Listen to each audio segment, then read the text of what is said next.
Disturbance చేయకన్నా నేను కూర్చున్న విషయం తీసుకోవాలని నన్ను మధ్యలో డిస్టర్బెన్స్ చేయకు. ఇవాళ ఇంట్లో ఏళ్ళున్నా ఏడు తప్పదు, నూరేళ్ళున్నా చావు తప్పదు. ఎప్పుడైనా చావు ఖాయం.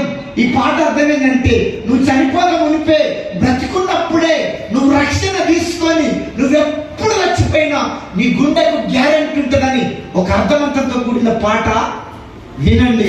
రక్షణ లేని వాళ్ళు రక్షణకి సిద్ధపడండి. దేవునికి స్తోత్రం. ఇవాళ ఇంట్లో రేపు మంట్ల, ఇవాళ ఇంట్లో రేపు మంట్ల,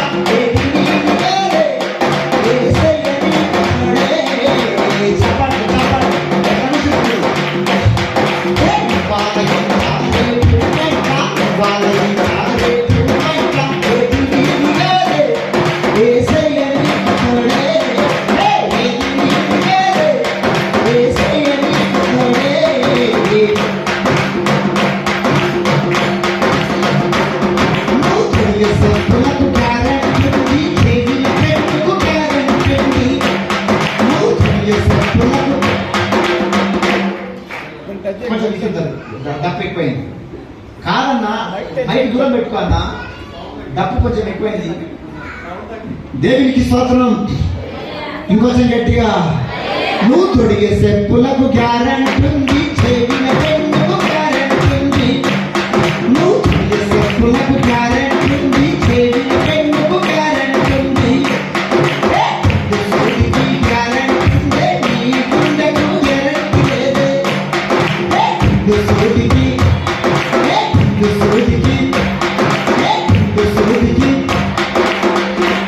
థ్యాంక్ యూ. బొగ్గులేస్తుండ్రు. దేనికి గ్యారెంటీ ఉంది? బొగ్గులేయాలి. దేనికి గ్యారెంటీ ఉంది? దేనికి గ్యారెంటీ ఉంది? గుడిసూది గ్యారెంటీ ఉంది, కానీ మనిషి గుండెకు గ్యారెంటీ ఉందా? ఉందా లేదా? లేదు. ఇంటికి వచ్చిన తల్లి కాసు తిరిగి పెట్టుకొని కాళ్ళు తప్పని ఇంటికాడ చూసుకుంటుండగా, లేకపోతే మనసు మమ్మతో పెట్టుకొని మనస్ఫూర్తిగా చూసుకుంటుండగా, జబర్దస్త్ పెట్టుకొని జబర్దస్త్గా చూసుకుంటుండగా, వాస్తవం కదండి.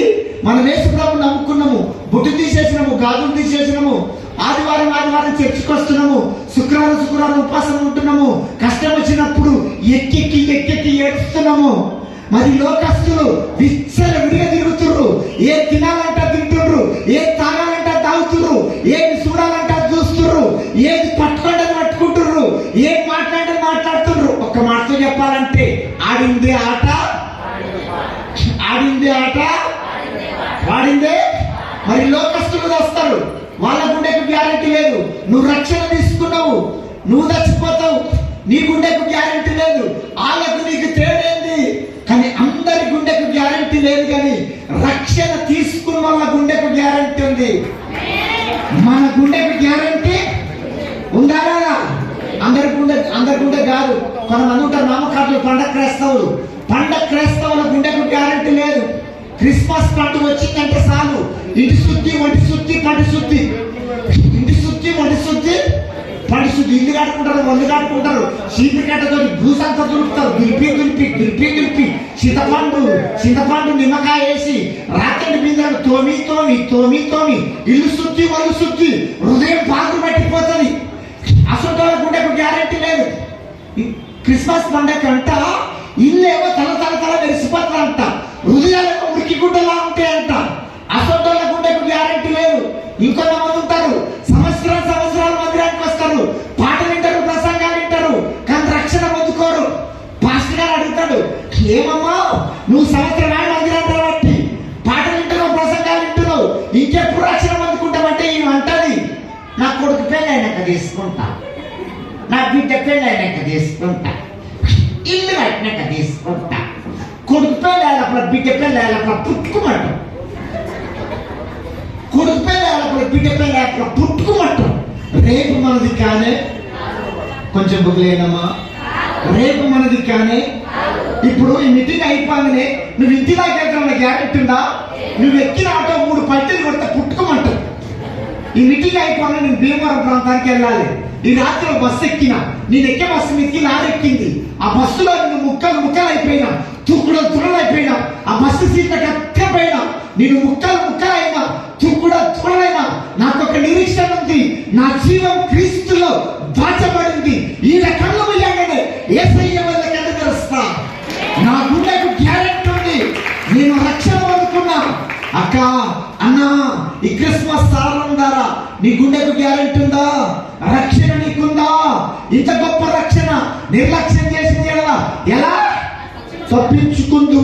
ప్రపంచంలో ఏది గొప్పదంటే రక్షణ గొప్పది. ఆ రక్షణ నీకుందా? రేపు మనది కానీ దేనికన్నా ఆయుధాలయ్యి రక్షణకు ఆయుధాలయ్యొద్దు. దేనికన్నా ఆయుధాలయ్యి రక్షణకు ఆయుధాలయ్యమ్మా. వినాలే వినాలే వినాలే. ఒకసారి మసిలీపట్నంలో మీటింగ్ ఉంది అన్న, కొంచెం కూర్చోన్నా. మసిలీపట్నంలో మీటింగ్ ఉంది. ఆ మీటింగ్ ముగించుకొని హైదరాబాద్ పట్టచెరు ప్రాంతానికి వేరే మీటింగ్కి వెళ్ళాలి. మసిలీపట్నంలో 12 బస్సులు ఉండకపోయింది. ఎట్లన్నా విజయవాడ ప్రెసిడెంట్ దాకా రావాలి. రాకపోతే మీటింగ్ ఆగిపోతుంది. మీటింగ్ పెట్టించిన కోపడతాడు. ఎట్లా రావాలి కాబట్టి ఆ మధ్యరాత్రి ఆ మసిలీపట్నంలో కంకర్లా రాపిన. ఆ కంకర్లా ఫుల్గా రాయిండు. నాకు తిరుగుతలేదు. వాడు అంటుండు, ఎక్కడ పోవాలి నేనన్నా, అన్న విజయవాడ వెళ్ళేసరికి వాళ్ళ పొద్దుగాల మీటింగ్స్ ఉందన్నా, నీ దండం పెట్టి కొంచెం ఎక్కించుకో అన్నా. ఆ లారోడు అన్నాడు, లారోడు ఎక్కవాడు కానీ నేను లారు ఎక్కితే నేను విజయవాడ మాత్రం నాకు నమ్మకం లేదు. తెలుగు వారికి నాలుగే తిరుగుతలేదు. ఎక్కకపోతే పరిచయం అయిపోతుంది. ఎక్కితేనేమో బతుకుతాను నమ్మకం నాకు లేదు. అరికత్తిలో పోగాల అయిపోయినా ఓ మాటలు లారెక్కినా ప్రభువా, నేను లారెక్కుతున్నా, నేను బతికితే నీకు లాభం, నేను చస్తే నాకు లాభం. అంతేనండి. అందుకని పౌలు ఒక మాట అన్నాడు, బ్రతుకుట క్రీస్తే సామైతే. కొంతమంది ఎక్కువ బతికితే ఎక్కువ సుఖపడచ్చు అనుకుంటారు. కాదు, ఈ భూమి మీద ఎంత ఎక్కువ బతికినంత కష్టపడాలి. అట్లా నువ్వు పెట్టుకొని సచ్చేవు. ప్రభు మహిమార్థం, ప్రభు మహిమ కోసం, ప్రభు సాక్షిగా ఎంత తక్కువ బతికి ఆయన పిలుచుకోగానే సంతోషంగా వెళ్ళిపో. ఇక్కడ నిమ్మమా, అక్కడ నిమ్మమా? ఆ మాట చెప్పండి అమ్మా. ఇక్కడ నిమ్మమా, అక్కడ నిమ్మమా? అక్కడ అత్త బాధ ఉండదు, కోడల బాధలు ఉండవు, అప్పుల బాధలు ఉండవు, రోగాల బాధ ఉండదు, వండుకాల తినలు పండుకోవడం బాధ ఉండదు. ఈ మాటలు నారెక్కిన ప్రభువా, నేను బతికితే నీకు లాభం, నేను చస్తే నాకు లాభం. సచ్చినా సరే బతికినా సరే ఏమైనా లారెక్కిన ఇలా రోడ్డు తాగిన మత్తులో 89 స్త్రీలు తీసుకుపోయి రోడ్డు పక్క కాగిన ఒక గట్టి డాక్టర్, గట్టిగా డాక్టర్ కనిపిస్తలేదు, 89 స్త్రీలు తీసుకుపోయి రోడ్డు పక్క కాగిన గట్టి డాక్టర్ కు డిబోని గుద్దితే డైవర్ కాళ్ళు 2 ఇరిగిపోయినాయి. ఆ గాజు పైకలు వచ్చి డైవర్ మకానికి తాకితే డైవర్ మకమంతా రక్త సిద్ధమైపోయింది. కానీ నాకు ఒక గాజు పక్క తీసుకపోలే, ఒక రక్తపు చుక్కెళ్ళలే, ఒక గాజు పక్క తీసుకపోలే, ఒక రక్తపు చుక్కెళ్ళలే. ఎందుకు? ఏసేయకునంత పని ఎంతగా చురుగ్గా బొగ్గలేయాలి. ఏసేయకునంత పని. ఆ మాట చెప్పండి అమ్మా.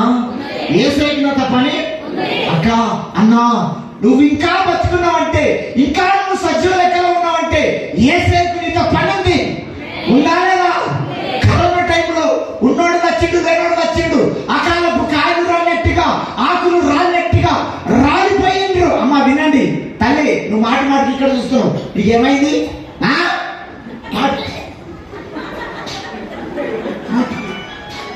అది క్రమం కాదు. ఈ మాట నారెక్కిన ఇంకా నువ్వు బతుకున్నావంటే ఏసేకు నీకు పని ఉంది. ఎందుకు? నీ భర్త మారకపోతే నీ భర్త రక్షణ నడిపించాలని, నీ అత్త మారకపోతే నీ అత్త రక్షణ నడిపించాలని, నీ కొడుకు మారకపోతే నీ కొడుకు రక్షణ నడిపించాలని, నీ బంధువులు నీ స్నేహితులు మారకపోతే వాళ్ళ కోసం ఉపాసం ఉండి ప్రార్థన చేయాలని, వాళ్ళ రక్షణ నడిపించాలని నన్ను సజీవ లెక్కలో ఉంచిండు. పారకొల్లాగా తిని పడడానికి కాదు. నా బంధువుల రక్షణ కోసం నేను 40 రోజులు ఉపాసం ఉన్నా. నా కులం, నా వంశం రక్షింపబడాలని, నా స్నేహితులు రక్షింపబడాలని, నా స్నేహితుల రక్షణ కోసము, నా బంధువుల రక్షణ కోసము 40 రోజులు ఉపాసం ఉన్నా. నా అన్నదమ్ములంతా రక్షింపబడరు, నా బంధువులంతా రక్షణకు వస్తుండ్రు. నన్ను పరలోకం వెళ్ళాక దేవుడు అడుగుతాడు, సాయిలన్నా నా కోసం నువ్వు ఏం చేసినావు అని అడుగుతాడు. నేను చెప్పగలుగుతా. ఆయన బలిపీఠం కాడ నిలబడి, అయ్యా నాకు ఆరోగ్యం బాగలేకపోయినా, పెద్ద చదువు రాకపోయినా, పెద్ద పాటలు రాకపోయినా, పెద్ద బోధ లేకపోయినా, చిన్న చిన్న పాటలు పట్టుకొని కొన్ని ప్రాంతాలకు వెళ్ళినా, కొన్ని పాటలు పాడినా, కొంత సువార్త చెప్పినా, కొంతమందిని నీ వైపు తిప్పినయ్యా అని ఆయన బలిపీఠం కాడ నిలబడి సాక్ష్యం చెప్పగలుగుతా. ఇక్కడ ఉన్న దైవ సేవకులు అందరూ సాక్ష్యం చెప్పగలుగుతారు. అమ్మ వినండి, వినాలి. నిన్ను అడుగుతాడు పండగకి వెళ్ళాక, అడగడా మాట్లాడుతుడు అంట, అడగడా అక్క అన్న నువ్వు రక్షణ పొందుకున్నావు